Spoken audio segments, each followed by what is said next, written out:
জাহাজের ক্যাপ্টেন যখন পবিত্র কুরআনকে অহংকারের সাথে সাগরে ছুঁড়ে ফেলে দিল, তখন কি ঘটেছিল?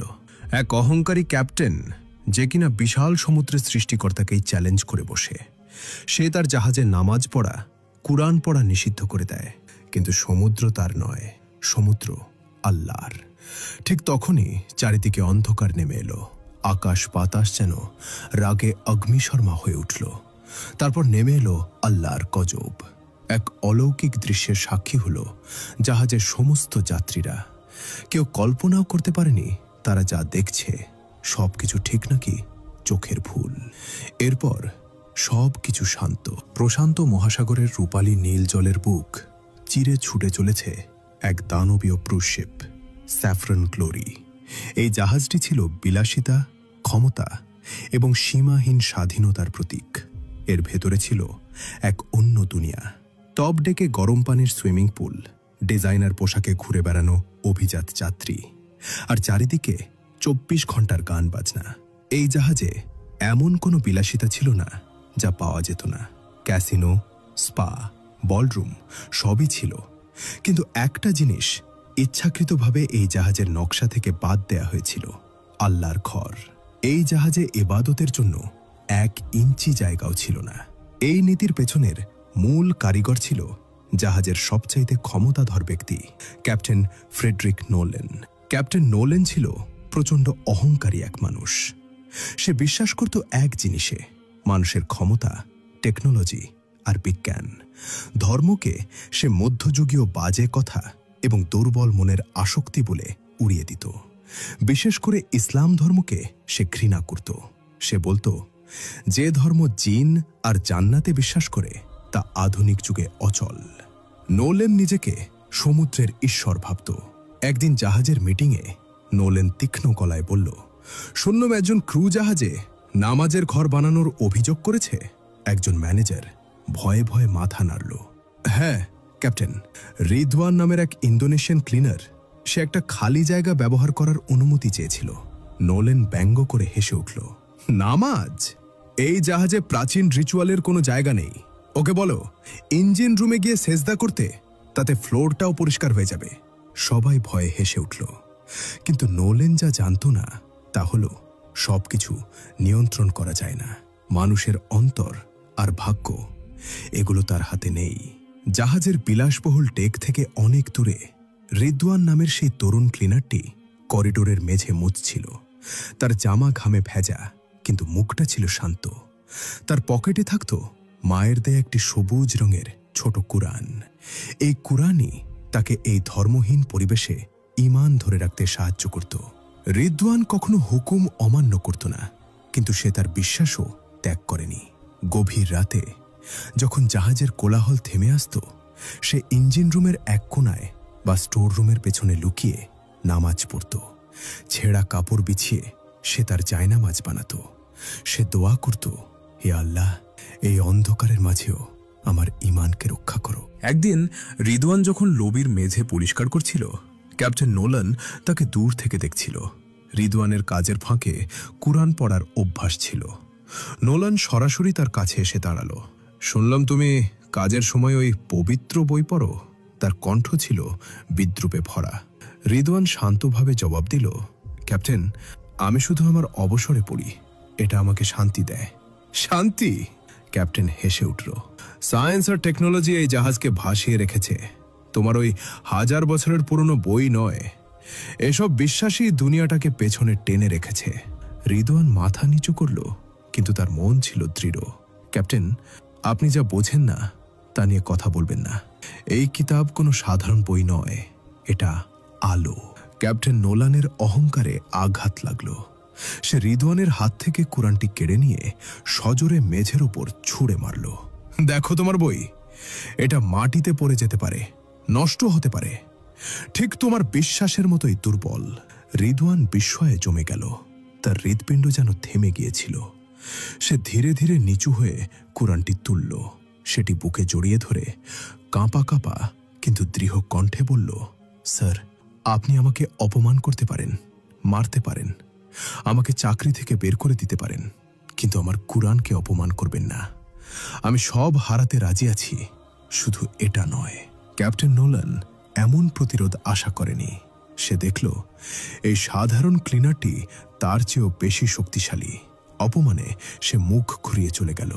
এরপর থেকে রিদওয়ানের ওপর চাপ বাড়তে লাগল। অন্য ক্রুরা তাকে এড়িয়ে চলতে শুরু করল, কিন্তু রিদওয়ান হাল ছাড়ল না। সে তার কুরআনটি এখন শার্টের ভেতরের পকেটে লুকিয়ে রাখত। সে শুধু তখনই পড়ত যখন সে পুরোপুরি একা থাকত। একদিন গভীর রাতে নোলান সিসিটিভি ফুটেজে দেখল রিদওয়ান ইমার্জেন্সি সিঁড়ির নিচে লুকিয়ে নামাজ পড়ছে আর কুরআন পড়ছে। নোলান রাগে কাঁপতে কাঁপতে রিদওয়ানকে তার অফিসে ডেকে পাঠালো।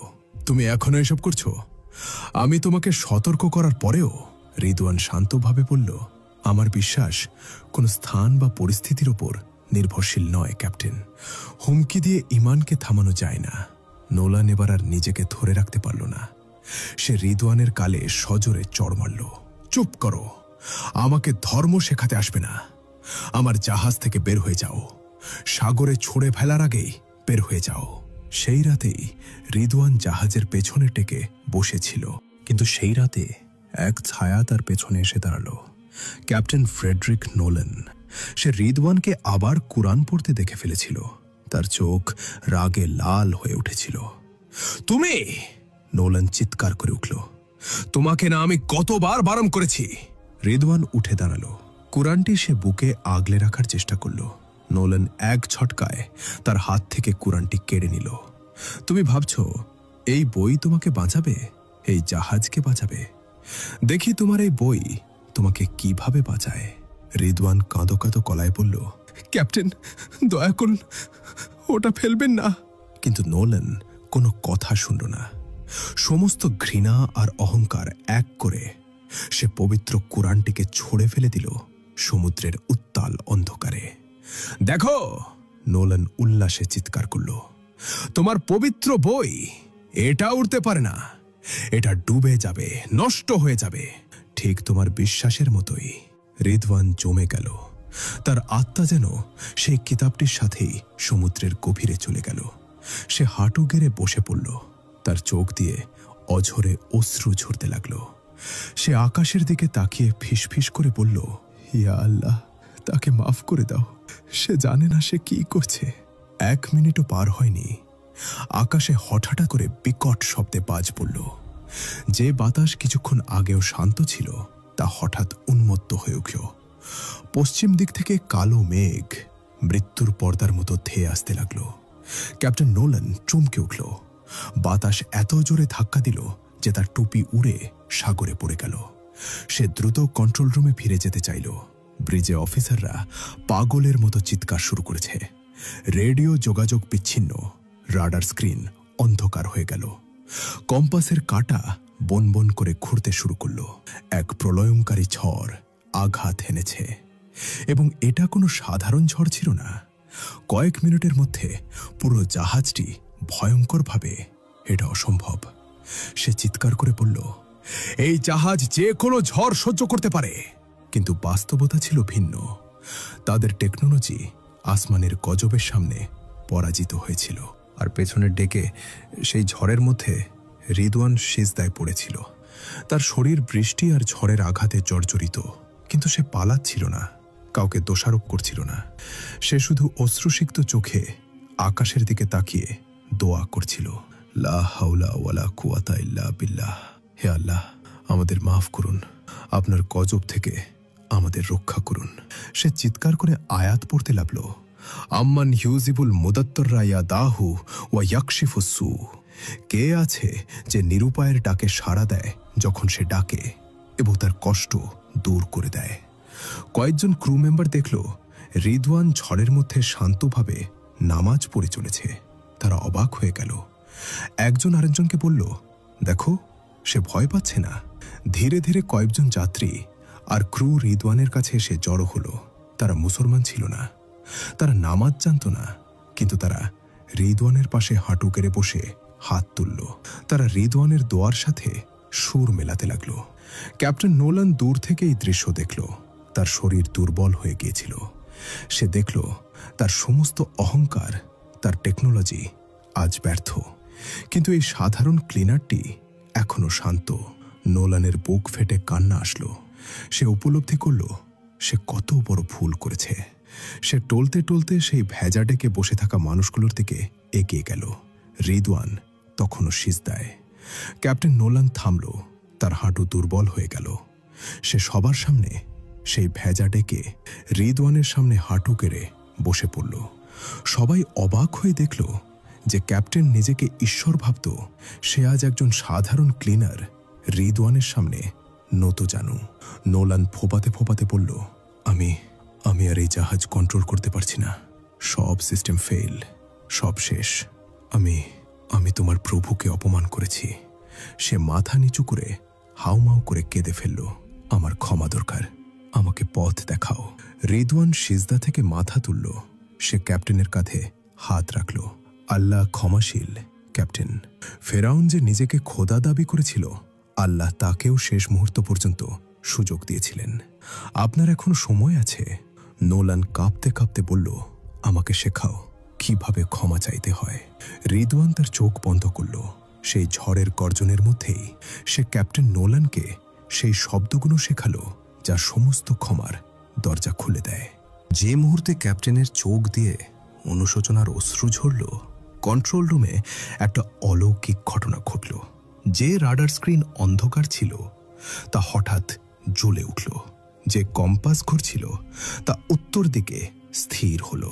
ইঞ্জিন রুম থেকে ইন্টারকমে আওয়াজ আসলো, ক্যাপ্টেন, ব্যাকআপ জেনারেটর চালু হয়ে গেছে, জাহাজ আবার নিয়ন্ত্রণে। সবাই স্তব্ধ হয়ে গেল। ঝড় কমতে শুরু করেছিল। রিদওয়ান ক্যাপ্টেনের দিকে তাকিয়ে হাসল। টেকনোলজি নয় ক্যাপ্টেন, যে হৃদয় অবশেষে সিজদায় নত হয়েছে তার কারণে এই জাহাজ ফিরে এসেছে। সেই দিন ভোরের আলো ফোটার সাথে সাথে স্যাফরন গ্লোরির ডেকে এক নতুন দৃশ্য দেখা গেল। রিদওয়ান ফজরের আজান দিল। ক্যাপ্টেন নোলান তার ছেঁড়া ইউনিফর্ম পরেই রিদওয়ানের পাশে দাঁড়িয়ে জামায়াতে নামাজ আদায় করল। তাদের সাথে যোগ দিয়েছিল আরো অনেক যাত্রী ও ক্রু। যে জাহাজটি একসময় অহংকার আর ধর্মহীনতার প্রতীক ছিল, তা আজ আল্লাহর রহমতে এক নতুন আশার আলোয় ভরে উঠেছিল। ক্যাপ্টেন নোলান শিখেছিল, প্রকৃত ক্ষমতা টেকনোলজিতে নয়, প্রকৃত ক্ষমতা লুকিয়ে আছে সৃষ্টিকর্তার প্রতি বিনয়।